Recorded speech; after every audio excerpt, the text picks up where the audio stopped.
In the minds of millions throughout the 1980s and 1990s, Richard Simmons was far more than a fitness instructor. He was a burst of radiant energy, a symbol of optimism with his trademark curly hair and brightly colored workout outfits. He entered living rooms across America through his Sweating to the Oldies videos, carrying a message that every body deserved respect and that every individual had the right to find joy in movement. Richard was the kind of person who could make thousands of strangers feel like the most important person in the room, dedicating his entire career to easing the insecurities of others. Yet on the 13th of July 2024, shocking news swept across the media. Richard Simmons was found dead at his home in Los Angeles, just one day after celebrating his 76th birthday. The news not only marked the end of an inspirational life, but also brought a quiet conclusion to a decade shrouded in mystery. During the final 10 years of his life, the man who had once embodied human connection chose complete withdrawal, shutting the door on the outside world and disappearing from public view. This contrast left a painful impression on many admirers. A man who had devoted his life to teaching others how to live healthily, embrace their bodies, and overcome loneliness, ultimately faced his final years in near-total seclusion. Heart disease claimed his life, bringing closure to years of speculation surrounding his sudden disappearance from public life in 2014.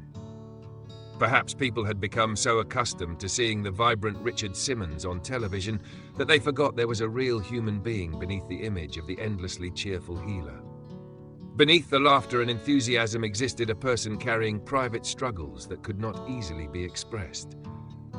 Why would a figure so closely associated with community and connection choose isolation for an entire decade? And during those quiet final years, what truly unfolded behind the walls of that Hollywood home? Today, we will not look back on Richard Simmons merely as a fitness instructor or television personality. Instead, we will step beyond the curtain of fame to understand a life in which the brightest light was often fueled by the deepest personal wounds. To understand why Richard Simmons possessed such extraordinary empathy, we must travel back to New Orleans in the 1950s. Before becoming a symbol of confidence, Richard, whose birth name was Milton, was a boy burdened by profound insecurity about his appearance. In a society where physical appearance often shaped how people were treated, young Milton endured teasing because of his weight and his differences, frequently feeling invisible among his peers. The loneliness of his childhood pushed him into a painful cycle of compulsive eating. Food was not simply nourishment. It became a temporary remedy for anxiety and emotional pain, the only companion that never judged or rejected him. He later reflected that whenever he felt hurt, food provided comfort and acceptance. The cost, however, was a growing sense of self-doubt that led him to hide his insecurity behind constant enthusiasm, humor, and an outgoing personality. His life-changing turning point did not come from a strict diet or an intense fitness program, but from a trip to Italy. During a particularly difficult period, Richard discovered a small note tucked beneath the windscreen wiper of his car. It carried a simple yet powerful message. "Fat people die young. Please don't die." Those few words struck him deeply, transforming his fear of mortality into a determination to live. In that moment, he realized that if he did not save himself, nobody else could do it for him. The compassion born from those painful experiences became the foundation of the Richard Simmons the world would later come to know. He never viewed people struggling with excess weight as failures. He saw them as individuals in need of kindness and understanding. This belief formed the core philosophy he carried throughout his life. Health was not merely about body weight, but about healing emotional wounds.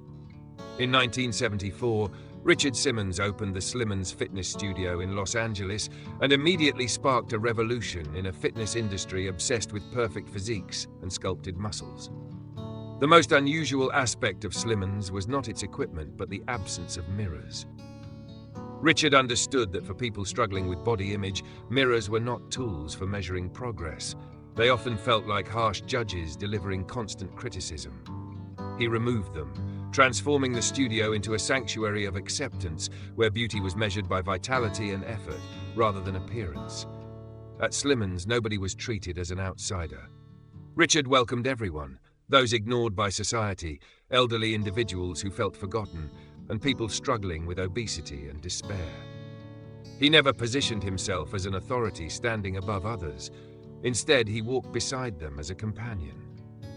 Richard possessed an extraordinary memory, remembering the names of countless members, greeting them with warm embraces, and openly sharing tears when listening to stories of hardship. His sincerity turned fitness classes into something resembling group therapy sessions, where physical exertion often went hand in hand with emotional release. His success soon extended far beyond the walls of a single fitness studio. The Sweating to the Oldies series propelled Richard Simmons into international fame, transforming him into a cultural icon. He fundamentally changed the conversation surrounding fitness. Rather than promoting slogans such as "no pain, no gain," he championed a philosophy rooted in self-acceptance and self-love. Richard demonstrated that every effort, no matter how small, deserved recognition and celebration. During those years, Richard's career resembled a brilliant flame, warming the hearts of millions who felt isolated in a vast and often indifferent world. Yet that very success placed an invisible burden upon his shoulders. He was expected to remain Richard at all times, always cheerful, always energetic, always available as a source of encouragement. Few realized that the mask of being a symbol of transformation would eventually become a burden. When a serious knee injury occurred in 2013, preventing him from dancing as he once had, the activity that had become both his passion and his identity, the foundation of the public persona he had built began to crack. In early 2014, the entertainment world was stunned by a strange and unexpected development. Richard Simmons, a man who had never seemed capable of silence, suddenly shut himself off from the world entirely. There was no press statement, no explanation, and not even a farewell. The doors of Simmons closed, public appearances came to an abrupt halt, and Richard, the very symbol of human connection, became a ghost within his own home. For years afterwards, the public speculated endlessly, and the media produced countless theories. Yet the truth behind his disappearance was far more painful and deeply human than any rumor. In 2013, a serious knee injury delivered a devastating blow to Richard's life. For a man whose identity was inseparable from energetic dancing and inspiring others through movement, losing the ability to move as he once had felt like losing his voice. Legs that no longer responded as they once did represented more than physical decline. They symbolized the collapse of a deeply held belief about who he was. He felt like a musician who had lost his hands, or a singer who had lost his voice. Yet even deeper than the physical pain was what could only be described as profound shame. As his mobility declined, Richard's weight began to change in ways he had spent much of his life trying to overcome. For someone who carried the pressure of being viewed as a beacon of health and positivity, losing control over his own body felt unbearable. He reportedly struggled with intense self-consciousness. The thought of the world seeing him in a state he considered a personal failure became something he could not face. In Richard's mind, the public image of Richard Simmons had become a separate entity, an endlessly energetic source of encouragement and joy. He preferred to disappear completely rather than allow people to see him frail or diminished. This was not cowardice, but the painful pride of a man who had spent decades serving as an example for others. When he felt unable to continue being a source of strength, he chose to step away from the stage, retreating quietly into the shadows to heal emotional wounds he had grown exhausted from hiding. For 10 years, Richard Simmons' Hollywood home became a fortress of solitude.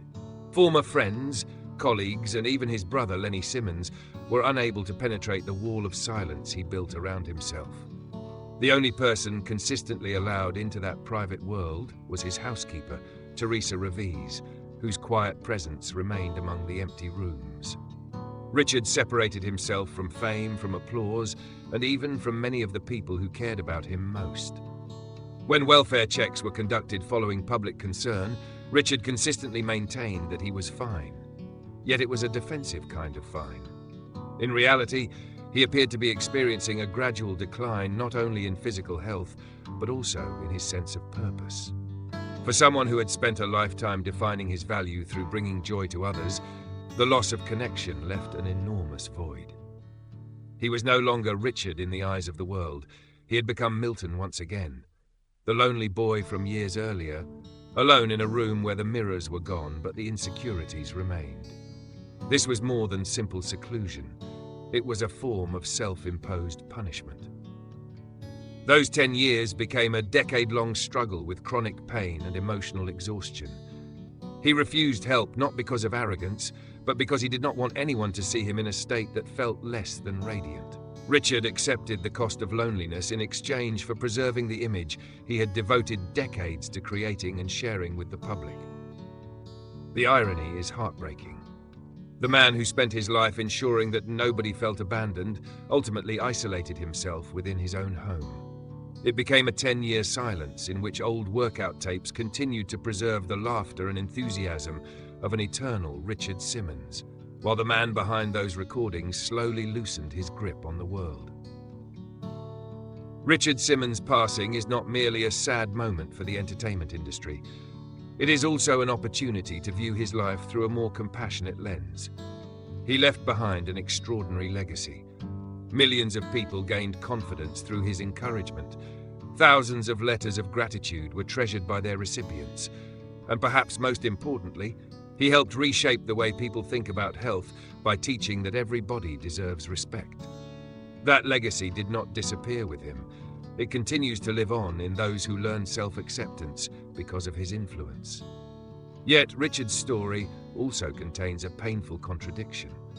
He was a remarkable teacher of compassion towards others, but often struggled to extend that same compassion to himself. Much of his life was spent covering emotional scars with positivity and enthusiasm, and when he could no longer sustain that light, he chose isolation rather than vulnerability. His loneliness serves as a powerful reminder that we do not need to be constantly radiant in order to deserve love and acceptance. If Richard Simmons could see how the world remembers him today, perhaps he would realize that perfection was never required for admiration. The kindness he gave to millions of people was the very kindness he deserved in return, even during his weakest and quietest moments. Richard's story is not the tragedy of a fallen star, but a lesson in compassion. It invites us to offer ourselves the same kindness we readily extend to others. It encourages us to accept the days when we do not feel strong, the days when we do not wish to leave our rooms, and to remember that human worth is not measured by a reflection in a mirror, but by the resilience of the spirit that endures through every storm. Richard Simmons closed that door not to escape the world, but to search for a peace he had spent much of his life seeking. Now, he has finally found rest, leaving behind a light that continues to guide millions of people searching for their own path back to themselves. Perhaps the greatest lesson Richard Simmons leaves behind has little to do with exercise and everything to do with the courage required to confront personal pain. If this story resonates with you, or if Richard Simmons ever inspired you in some way, please share your thoughts in the comments. Don't forget to subscribe and turn on notifications as we continue celebrating lives that are not only inspiring, but deeply human. Thank you for staying with us until the very end.